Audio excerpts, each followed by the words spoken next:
Again, it may not feel this way to you, but I certainly, as a fan and someone that's on the outside, experience you as like you're in a whole new era of your life and career. It's really exciting to watch. I'm having a good time. Good, that's what matters. That's what matters. All right. Oh, what's going on? Is that coming out of that speaker? Yeah. Oh, up there somewhere. Yeah. Perfect timing. That's great. I saw that your record, the Falling record. Oh, All I Know Is Falling, yes. All I Know Is Falling, is 20 years old now. And I thought, who was the person who made that record? Who was I? Yeah, who were you then? Oh, Who was that person? What was that person thinking at that point? I was 16. Yeah. I was really little, and I thought I knew everything. I was like very sure of myself in a way that I think you have to be a teenager to get to. And Kind of worked though. Oh, well, thanks. I look back at that and I go, I'm so, I want to continue to find that part of me. And as I get older every year, I want to be able to go back and find that 16-year-old part of me that just knew exactly what she wanted to do and how she wanted to do it and the friends she wanted to make it with. And I was really brave. Had no idea how to make a record, but I just kind of got in the booth and screamed a bunch. But it was really a whirlwind, because to be that young and make something that you get to have forever is just like, for the first time, everyone would say you have your whole life to make your first record, and I mean, man, I'm really proud of it. So it's weird. It's 20 years old. Yep. I feel like I'm just really inspired by the different forms of output. Like how do you organize all of this output? Like, how do you make time in your day to I'm gonna score something. Oh, I'm gonna rehearse for this. Oh, I'm gonna write a book. Are your folders on your computer just outrageous? Because I need to learn how to organize.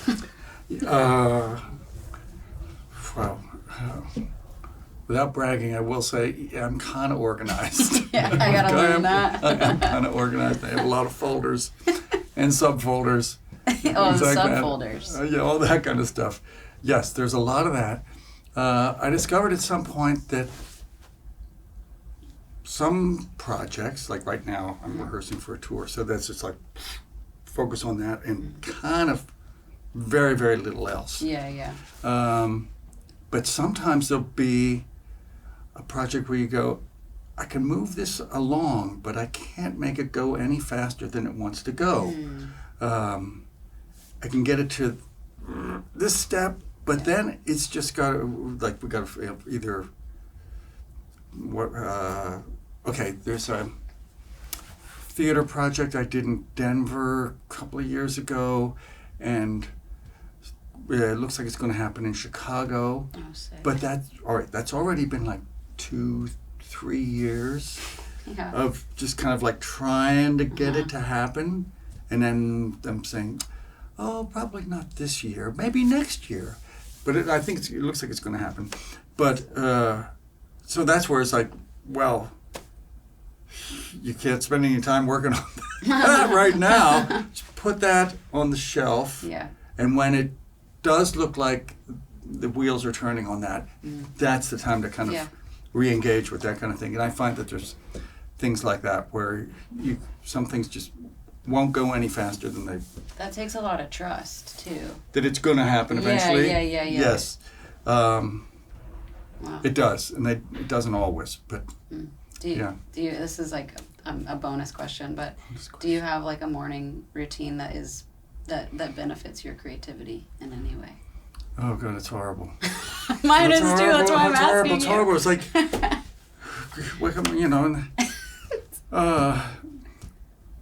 doing emails. Yeah. In the morning, and it's for 2 hours or something. It really steals our joy. Yes, and then it's Stop sending us emails. Yes, but Yeah, at some point, then I go, okay, no, I'm going to work on music, I'm going to do something, and then later on I get messages like, I tried calling you, I texted you, and I go, yes. Do not disturb. Yes, I had everything turned off. That is the practical tip. That's the answer. It's about your live shows and your relationship with your audience. Oh, yeah. I mean, you can call them fans or audience Sure. or whatever. I thought the relationship you have with them is really special. It's like you open up to them and are very honest and transparent with them, and they are like, yes, this is a real person. This is a real person telling us about themselves, and we identify and we relate to that, and all that kind of thing. I thought, okay, how was that something that? So the question is, was that something that was always there, or was it something that kind of emerged over years?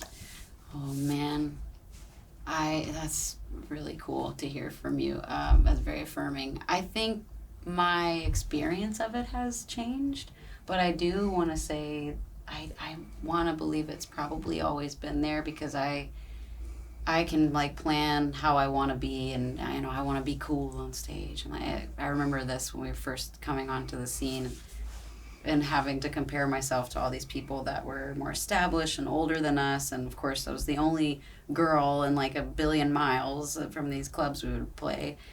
I think that I couldn't have planned it too much, but as I've become more aware of it and understood it more, I value it so much that I do tend to just let the door swing wide open when I get up there.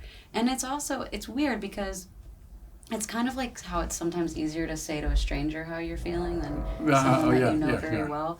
They're not, a lot of them aren't strangers. They've been coming to shows for a really long time, but I feel a safety to just be wherever I'm at. It could be a bad day. I could have my heart broken or whatever. The dancing helps. I think moving the body, that's so good for your body and for your brain to like be in movement that way. I also think singing in unison with people, it's like what you get from that is, but the rest of it is just me having to be like, I can't be anything else than what I am, and hope to God they are down. But yeah, seems like they are. They're down. They're really sweet to me. I'm very lucky for that. Yeah. Means you have to trust them. For sure. Yeah. And I think I do. I mean, I think I'm learning boundaries. Yes. but yeah, I do. I think we have a really sweet the Paramore like community that's kind of been built around our music is like, no, it just now it's like, and some of these people have been around for 20 years since that first album. So I feel really lucky for that. All right, I want to know what you think about. Have you heard that, like, people talk about theories that we kind of stop discovering music, or we stop experiencing and relating to music in the same way past a certain age? Have you heard people talk about this? Yes. Yeah. What do you think about that, and what do you say to that? Because obviously your life is, I think, the antithesis of that. Well, there's, different parts of that. Sometimes people who kind of get stuck with the music that they grew up with, or that affected them at a certain age, and they kind of get stuck with that, or stuck with those artists or whatever. Okay. Sometimes they'll say to me things like, is there really any good music out there now? Or was it all better, back in the day? And I go, no, there's a lot of good music out there now. I stumble on it all the time. It's a really exciting time, I think, and at least for music. Yeah. I don't know I can't vouch for the finances of all the musicians. Well, but the music is out there and it's good. So I thought, yes, there's some people who tend to think that they lived in the golden age. Yeah, for sure. That kind of thing. But, okay. I also understand that as people get older, they have kids, they have jobs, they have responsibilities, they have all this stuff that they're doing, and music, exploring new music and all that kind of thing, it does take time. It takes time. They may just may not have time for it. But I find it's just like, wow, how can you not? Right? Yeah. I feel it's really hopeful, because I've thought I was going through phases where I'm like, oh, maybe that was it. Maybe I'm not gonna find any new music, and then life happens and I'm like clinging on to new shit, you know. But I do you relate to it differently? Do you feel like you relate emotionally to music? What's the first thing that when you hear a new song, are you looking at lyrics, are you listening to production and sounds, or is it always different depending on the artist? What's the thing that'll grab you? Oh, wow. It really depends on the artist and the song. Yeah. There's some things where the production and the groove or the sound or the way it's put together, I go, wow, I've never heard anything like that. Yeah. I got to hear more. Where's it going to go? And sometimes it turns out to be a great song, and sometimes maybe not so great. There's other ones where the production is so simple that it makes room for the singing and the lyrics. Yeah, totally. There's like, wow, I mean, this is a few years ago, what's her name? Adrienne Lenker? Oh, yes. Let's talk about her. You just listen, or you just go right into the words and the story she's telling. And the production is just, I mean, it's nice, but it's not that. It's maybe not the thing. It's not the thing, yeah. And at least not the thing that'll grab you first. Yes, not the thing that'll grab you first, but then you realize it's absolutely right for what she's doing. It's a world. It's a whole world. Wow, and Adrienne Lenker name drop in this interview is so great. She's one of my favorite lyricists. Yeah. For sure. Well, that's really good. I don't ever want to stop discovering music. I want to and I think that's how you get to keep making your best stuff. I mean, you're still making just like the coolest stuff. Well, thank you. You can hear that you're just inputting goodness. What's unique about working with David Byrne? Well, I mean, what's unique about working with David Byrne is it's very rare. I mean, for me to get to work with someone that has influenced me so heavily, when I write, I can usually pick up the threads. Like I can trace that back to, a song I grew up on, or like a style of, some way that some artist has influenced me. And David Byrne, Talking Heads, generally, I feel like really show up in all sorts of ways. I think that's what's interesting is I'm sitting and talking and singing with somebody that has become part of my musical DNA, and it's really, I mean, it's like a pinch me moment over and over again to get to sit with him and talk about art. It's just like, who gets to do that? You do. I get to do it. What was the process like making What Is the Reason for It? Oh, I mean, I feel like What Is the Reason for It was such a treat for me, because he had finished writing the song and they were looking to add like a duet vocal to the track. And so I was able to, I met Tom Kid Harpoon, who I'm a huge fan of. I mean, like the Harry, he's so good.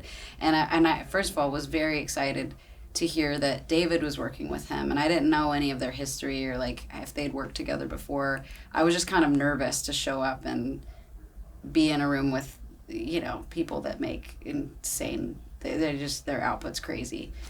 So I was very nervous. And then I got there and was like, oh man, like David's so sharp and confident about what he wants to hear. And sometimes when you're doing a feature, you're collaborating with someone, you just really need that structure. You kind of really want to hear what that artist is trying to get across. So I feel like I had my work cut out for me in a good way. Like it was just there, and I got to go enjoy singing. I didn't really have to think too much. That was fun. I would sing anything with David. He's got great ideas, and the more I heard the track evolve, like adding percussion and like, you know, whatever the effects they put on our vocals, I was just like, every choice is so intentional. How did it feel hearing the finished track for the first time? They sent me the finished track not too long after I recorded my vocals for it, and it's like I was saying, it's just, you can hear all the intention in every layer. And I just felt like it sounded, I don't know, I felt like they made me sound better than when I left, I was happy with what I did, but I was like really psyched how it sounded and how our voices worked together. We had sang together before on a different thing that we got to work on, but it was like both of us starting it together. This was kind of me getting to like become enmeshed with a world he had already created, and I really liked our voices on that together. So it's just beautiful. The track's so cool to me, and I really love this album, and I love what he's doing with it. So it just felt really special to be a part of it.